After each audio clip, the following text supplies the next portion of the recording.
What's up, everybody? This is John with the Unpaid Gamers. Another car thoughts video for you. As you know, I've been doing the leisure play of Vampire Masquerade Swansong. So I've talked about the leisure play stuff a few times, and if you still don't know, it's like modeled after the Let's Play stuff. I think there's a lot of videos out there where there's commentary and they talk over the gameplay the whole time, and that stuff's fun. I like that too.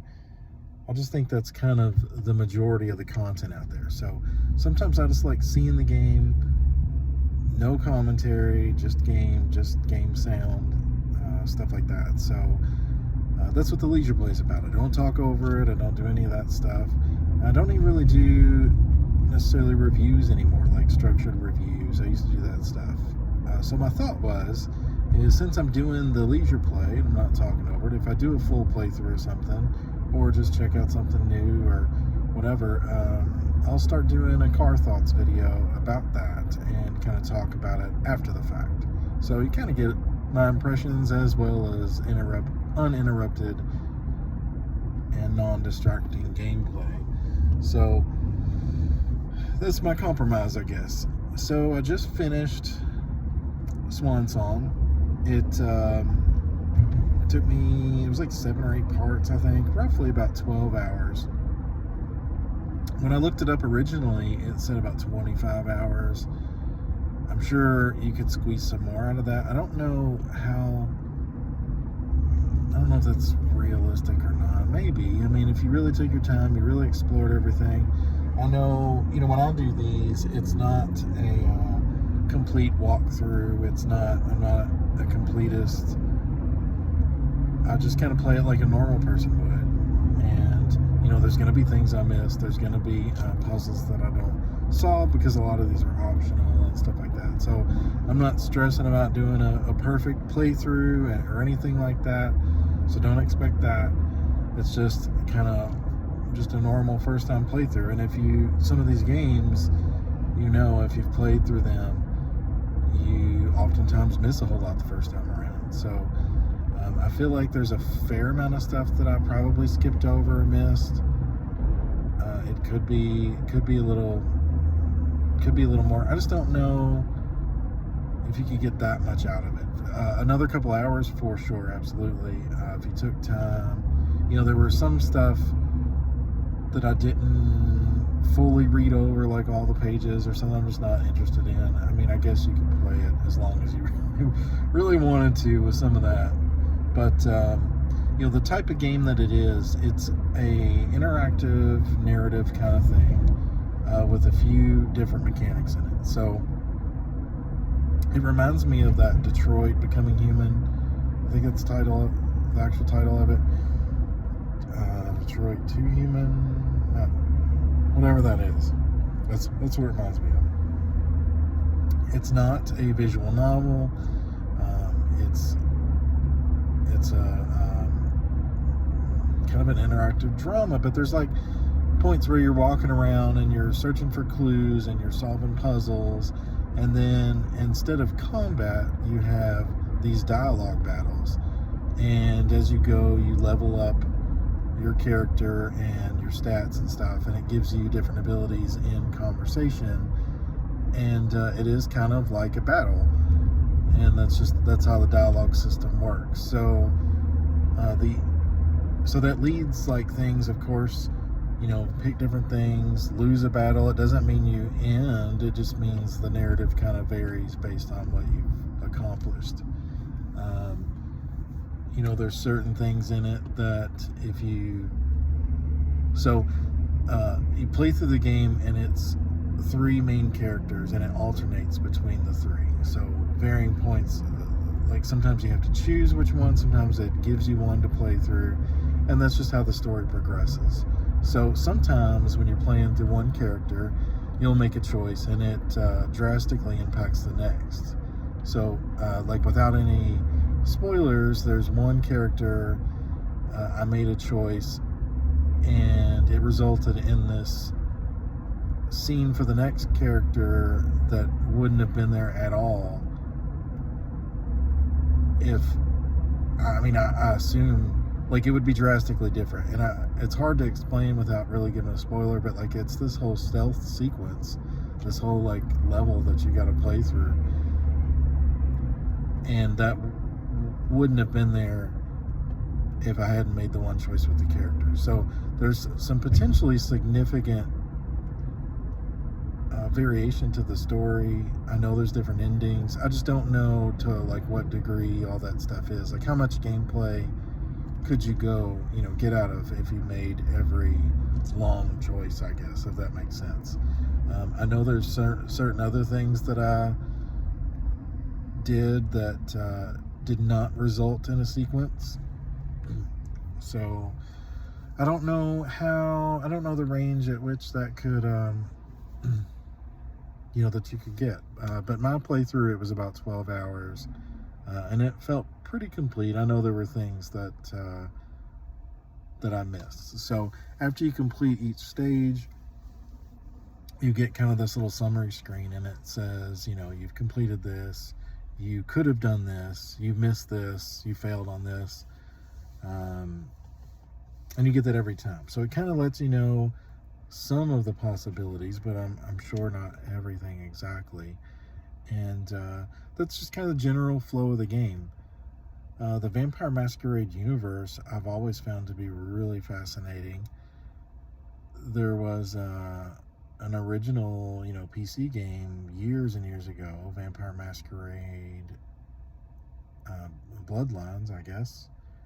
And it was an RPG, a full-on RPG, highly praised game, very popular back in the day. And there's supposed to be a Bloodlines 2, but that's had some issues, had some delays, so I don't really know the status of that. And I don't know. We'll see what happens. There's been some interactive novels, but all that aside, this game was released, and it's by Big Bad Wolf, which they did the Council, pretty sure, the Council, and it's kind of like that whole dialogue-driven stuff. So very cool style game, very awesome universe to be in. The lore is very extensive, and about the lore specifically, like there's lots of these vampire games on different platforms, mobile, PC, mostly on PC. There's a few console ones. And there was also a TV show called Kindred the Embraced. Long ago, it didn't have a very long run at all. It was, I think it did like 6 episodes. And then that was it. I don't know why it was canceled, but it was really cool. They did a lot of the clan stuff. Like, there's different clans of vampires, and there's different, it kind of reminds me of the Mafia. Like, you have different areas. So, like, this one's centered around Boston, and you have your prince, which is kind of like your mob boss. And, your different clans, there's different terms. And, like, one cool thing this game does is they'll reference something, and they don't really do in typical video game fashion how, very contrived, like, conversation that goes out of the way to explain what they're talking about. They just kind of say it and move on. So the cool thing about that, though, is in the left, it pops up and is it's like there's a in-game codex that you can reference. So they'll say something in game, it carries on, and then you'll see it kind of pop up over to the side to, if you want to look at it and see, you can kind of go through, and it lays it out like encyclopedia form. So that's pretty cool. That was very handy. There was a lot of that stuff I was kind of familiar with, but some that I certainly wasn't, because I'm not a big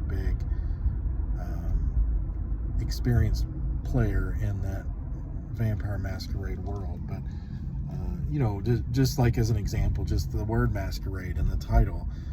Masquerade is the act of keeping humans in the dark about vampires. So if you're keeping up with the masquerade, you are not exposing yourself to humans, pretty much. And that even comes into play like with the mechanics. So like when you're searching for clues or solving puzzles. There's one mission to where like the police are involved and you're navigating around them, and you can recover documents that reference like the vampire business operations and stuff like that, and you recover them to like help keep up with the masquerade. So you're hiding evidence that vampires exist, basically. So it even works its way into that, which is pretty cool little stuff that I like seeing. And really, it was a great execution of a game. If you're into that kind of game, and not everybody is, I understand it's a slower, narrative-based kind of thing. It's not an action game at all. It's not adventure. It's not survival horror. It's just that interactive drama. And if you like that, it's very well executed. It didn't even come out full price. I'm sure it'll be on sale because it's not like I've been hearing super praise and it's getting heavily reviewed. I don't know what sales are, but I expect it will be one of those titles that get budgeted out pretty quick. So I would definitely look into it. Like I said, it's very well executed, pretty good value. It's not super short.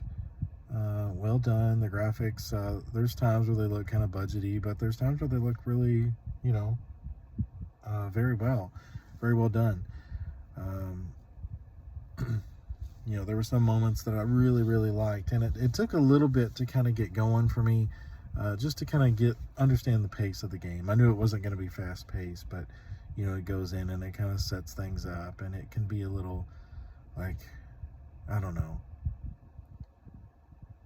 not take it or leave it, but kind of, but once you kind of get in there and let the story get going, like it gets pretty compelling, and you want to see it through. So anyway, I finished my playthrough yesterday. Really liked the game. I would recommend it if you like those style of games or just like vampire stuff in general. Give it a try. It's cool. You just got to be open to that narrative type style of game is all. So check that out. I know there's like I mentioned, there's a few visual novels and stuff in that universe as well. So I may end up streaming some of those, or I have them. I just haven't played through them. I heard they were good. Tom said they were good, so we'll see.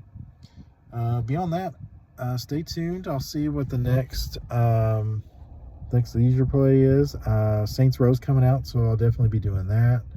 But I also want to keep up with the spooky theme since we're heading into the fall and that kind of thing. So I'll definitely be picking the next kind of spooky game. So keep a lookout for that. Check out Vampire Swansong. I enjoyed my experience. And until next time, see ya.